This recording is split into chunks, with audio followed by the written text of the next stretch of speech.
بسم اللہ الرحمن الرحیم۔ ناظرین، آج 10 مارچ جمعرات کا دن اور سال 2022، آپ کا اپنا میزبان جاوید اقبال آپ کی خدمت میں حاضر۔ السلام علیکم، کیسے ہیں آپ سب لوگ؟ امید ہے ٹھیک ہوں گے۔ میں بھی اللہ کے فضل سے خیریت سے ہوں اور آپ کے سامنے بیٹھا ہوا جی۔ تو آج کے پروگرام کا پہلا اور بہترین خوبصورت سیگمنٹ، آج کی کہانی۔ جی، آج کی کہانی جو آپ کی خدمت میں پیش کرنے جا رہا ہوں وہ ہمارے ایک خاص کیا کہنا چاہیے، معاشرتی لعنت، ایک ایسی خرابی جو ہمارے میں سرایت کر چکی ہے۔ اللہ اور ہمارے سونے آقا نے سختی سے منع فرمایا ہے اور اس کے بارے میں بہت بڑی بڑی سزائیں بتائی ہیں، لیکن ہم دھڑلے سے یہ کام کرتے ہیں، ایک ہاتھ میں تسبیح بھی پکڑتے ہیں اور یہ گناہ بھی کرتے رہتے ہیں جی۔ کہتے ہیں کہیں کسی جگہ پہ کسی پیر کا، مرشد کا آستانہ تھا، وہاں پہ ایک عابد اور زاہد بزرگ تشریف رکھتے تھے۔ ان کو دور دور سے مریدین ملنے کے لیے آتے اور وہاں بیٹھ کر ان کی خدمت سے، ان کے علم سے، ان کے فیض یاب ہو کر واپس اپنے گھروں کو چلے جاتے۔ ان سے روحانی تعلق بہت بڑے لوگوں کا تھا، بہت بڑے گروہ کو ان کی پیروکاری حاصل تھی جی۔ تو ایک دفعہ کیا ہوا کہ وہ بزرگ اپنے حجرے میں تشریف رکھتے تھے کہ وہاں پہ ایک ضرورت مند اچانک آ گیا اور کہنے لگا، حضور آپ کا اقبال بلند ہو، آپ کو اللہ جزا دے۔ جیسے ایک خاص عادت ہوتی ہے، وہ کہتے ہیں نا کہ ضرورت مند ہوتا ہے دیوانہ، وہ کچھ بھی کہے جاتا ہے، کچھ بھی کرنے کو تیار ہو جاتا ہے، اپنے الفاظ پہ، خیالات پہ اسے کنٹرول ہی نہیں رہتا۔ اس نے جناب آ کے اپنی ضرورت بیان کی اور بزرگوں سے کہا کہ میری مشکل کشائی کے لیے میری کوئی مالی مدد کر دیں۔ اتفاق کی بات ہے، بزرگوں کے پاس اس وقت کوئی اناج بھی نہیں تھا اور نقدی بھی نہیں تھی۔ انہوں نے اس سے معذرت کر لی، معافی کے ساتھ ان سے کہا، عرض کیا بزرگوں نے کہ اس وقت میرے پاس کچھ نہیں ہے، اس لیے آپ کو میں کچھ دینے سے قاصر ہوں۔ اب ضرورت مند کو کوئی بھی 1% بھی یقین نہیں آیا کہ اتنے بڑے پیر ہیں، ان کے پاس تو نذرانے اور پتہ نہیں کیا کیا چڑھاوے آتے ہیں، ان کے پاس بھلا پیسوں کی، مال دولت کی کمی کیسے ہو سکتی ہے؟ یہ کیسے ممکن ہے؟ وہ وہاں سے نکلا، ان کے حجرے سے، بزرگوں کے حجرے سے نکلا اور باہر اپنے رستے کو چل دیا۔ رستے میں بڑبڑا رہا تھا، جو منہ میں آیا بکے جا رہا تھا، ادھر ادھر کی پیر صاحب کی یا مرشد کی یا اللہ کے اس بزرگ کی بدخوئیاں کر رہا تھا۔ اتفاق سے دوسری طرف سے آتا ہوا ایک نیک بندہ ان کو مل جاتا ہے، اس ضرورت مند کو ملاقات ہوتی ہے بیچ رستے میں جی۔ تو وہ جو ضرورت مند تھا، راہگیر نے اس سے پوچھا کہ بھائی کیوں اونچا اونچا بول رہے ہو؟ تمہارے ساتھ ہوا کیا ہے؟ کوئی ظلم، کوئی زیادتی، کوئی دکھ، کوئی تکلیف بتاؤ۔ تو اس نے بتایا، جی دیکھیں میں ان کے پاس آیا تھا اپنی ضرورت کو پورا کرنے کے لیے، کوئی مدد لینے کے لیے، تو انہوں نے مجھے پھوٹی کوڑی بھی نہیں دی، 1 روپیے کا روادار نہیں ہوئے میرے ساتھ، 1 اشرفی، 1 دینار بھی نہیں دیا۔ یہ کیسے ممکن ہے؟ اتنے بڑے پیر ہیں، انہوں نے جو مغلظات اس کے ذہن میں آئے اس نے بک دیے۔ جتنی اس کے بری باتیں یا جتنی وہ برے الفاظ استعمال کر سکتا تھا اس ضرورت مند نے کر دیے. اس کو نہیں پتا تھا کہ یہ بندہ انہی بزرگوں کا مرید خاص ہے. اب وہ مرید صاحب جو تھے وہ اس سے لی اجازت ضرورت مند سے اور آ گئے اپنے پیر کے حجرے میں. آ کر سلام عرض کیا ادب کے ساتھ, سامنے بیٹھ گئے اور ان سے کہنے لگے پیر و مرشد بات یہ ہے کہ میں ادھر سے جو بندہ نکل کے گیا ہے وہ مار کھاتے کھاتے بچا ہے میرے سے. آپ کے بارے میں اتنی غلیظ زبان استعمال کر رہا تھا, وہ باتیں کر رہا تھا, یہ بات بھی کی, وہ بات بھی کی, تیسری بھی کی, چوتھی بھی کی. اور ایک میں ہوں کہ آپ کی تعلیمات کے مطابق صبر کر کے وہاں سے آگے آ گیا ہوں, ورنہ میں اس کی گردن اڑا دیتا. اس نے انتہائی غلط باتیں کی ہیں آپ کے بارے میں. تو اب مرشد پاک کا جو ریئیکشن تھا, جو رد عمل تھا, وہ دیدنی تھا, وہ قابل تحسین تھا. وہ اس کا ذکر میں یہاں پہ خاص طور پہ کرنے کے لیے یہ کہانی یہاں تک لایا ہوں. انہوں نے کہا بات یہ ہے بچے بیٹھو. اس کو پانی کا گلاس پیش کیا اپنے مرید کو, اس کی کمر پہ ہاتھ پھیرا اور کہا بات یہ ہے کہ اس بندے نے جو کچھ ہمارے بارے میں بکا یا غلیظ زبان استعمال کی وہ ہم نے تو نہیں سنی تھی. وہ تو پہنچانے کے لیے وسیلہ آپ بنے ہو. انتہائی غلط حرکت آپ نے کی ہے.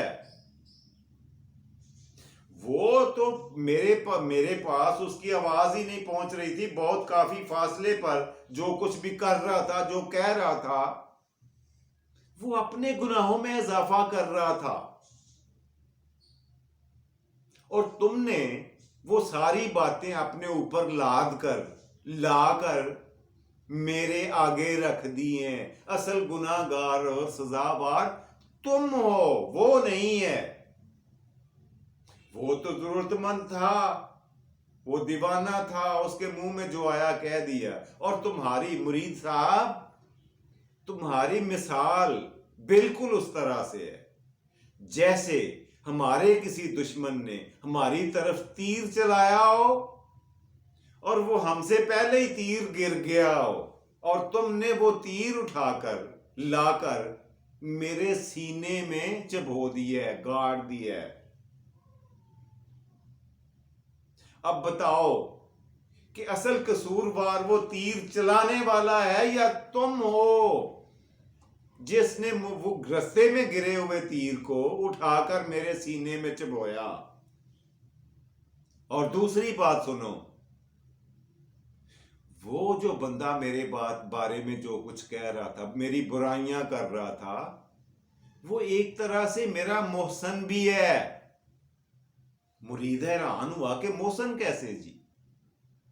انہوں نے کہا ایسا کر کے وہ میرے حصے کے گناہ اپنے اعمال نامے میں درج کروا رہا تھا اور اپنے کی ہوئی نیکیاں زندگی کی انجانے میں میرے اعمال نامے میں درج کروا رہا تھا. اس اینگل سے, اس لحاظ سے دیکھو تو وہ ہم پر احسان کر رہا تھا, اور تم نے ہمیں بتا کر اس احسان سے بھی محروم کر دیا ہے. یہ جو چغل خوری کی لعنت ہمارے معاشرے میں سرایت کر چکی ہے نا, بڑی وعیدیں, بڑی اس کے بارے میں سزائیں اور خوفناک انجام اللہ پاک نے اور اللہ کے نبی تاجدار ختم نبوت صلی اللہ علیہ وسلم نے بیان کی ہیں. خدا کا واسطہ اسے بچنے کی کوشش کیا کریں.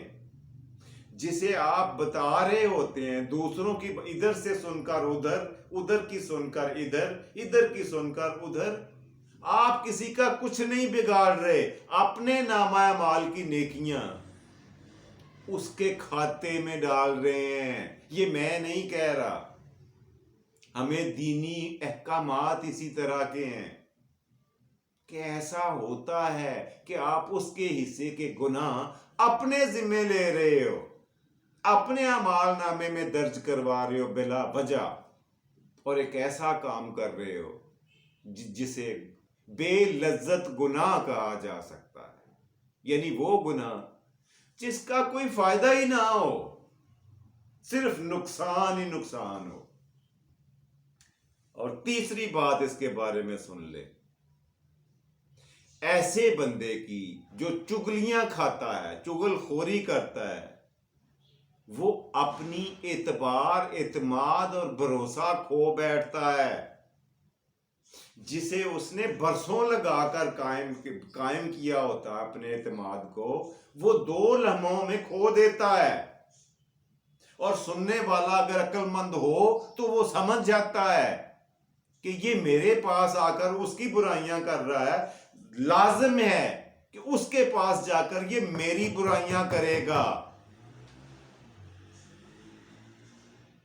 اور یہ آپ کا یہی رویہ، چغل خور کا یہی رویہ دوسروں کے لیے کم نقصان دہ ہوتا ہے، اپنی جڑوں میں زیادہ بیٹھ جاتا ہے. معاشرتی لحاظ سے، دینی اقدار کے لحاظ سے، اخلاقی نگاہ سے وہ ایک گرا ہوا غلیظ انسان سمجھا جاتا ہے. تو خدا کا واسطہ، اگر کسی نے آپ سے کوئی بات کی ہے کسی کے بارے میں، تو وہ اس کی امانت ہے آپ کے پاس، اس میں خیانت تو نہ کرو یار. وہ کیوں ضروری ہے کہ جس کے بارے میں کی ہے فوری طور پر اس کو جا کے اس کے کان بھرے جائیں، تاکہ یہ دونوں کم از کم آپس میں لاڑی پڑے اور میں تماشا دیکھوں. خدا کے واسطے اس بات کو ذرا سوچئے گا اور اس پہ غور کیجئے گا کہ چغل خوری میں نقصان کس کا اور فائدہ کس کا.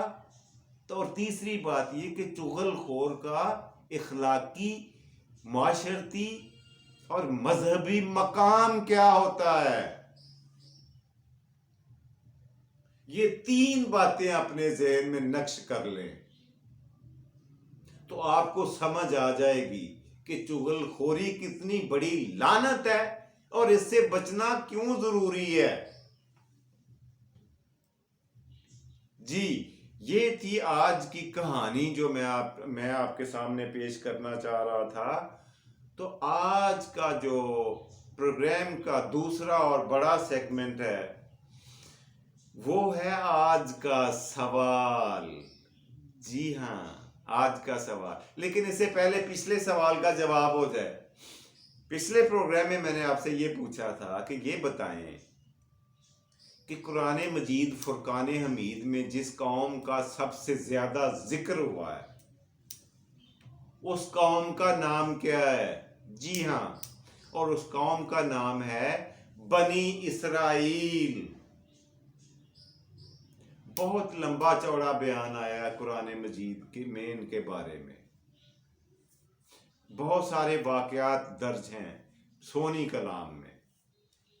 جی، تو آج کے پروگرام کا یعنی آج کا سوال یہ ہوا کہ یہ بتا دیں کہ ہمارے ملک میں، یہ تو آپ کو پتا ہے 24 دریا ٹوٹل ہیں، 24 ریورز ان پاکستان. یہ بتائیں کہ ان دریاؤں میں سب سے پنجاب کے 5 دریاؤں، چلو اس طرح کر لیں کہ پنجاب کے کل 5 دریاؤں میں سے سب سے چھوٹا دریا کون سا ہے اور اس کی لمبائی کتنی ہے؟ اچھا، یہ 2 حصے ہو گئے ہیں سوال کے اتفاق کے ساتھ. اس کا ایک حصہ میں چلیے آپ کو بتا دیتا ہوں. یہ بتا دیتا ہوں کہ دریا کا نام ہے دریائے راوی، سب سے چھوٹا دریا پنجاب کا. اب آپ نے یہ بتانا ہے کہ اس کی لمبائی کتنے کلومیٹر ہے. جی یہ آپ اپنے کمنٹس میں لکھیں گے اور میں انشاءاللہ کل میں تو پھر آپ کو اس کا جواب بتا ہی دوں گا۔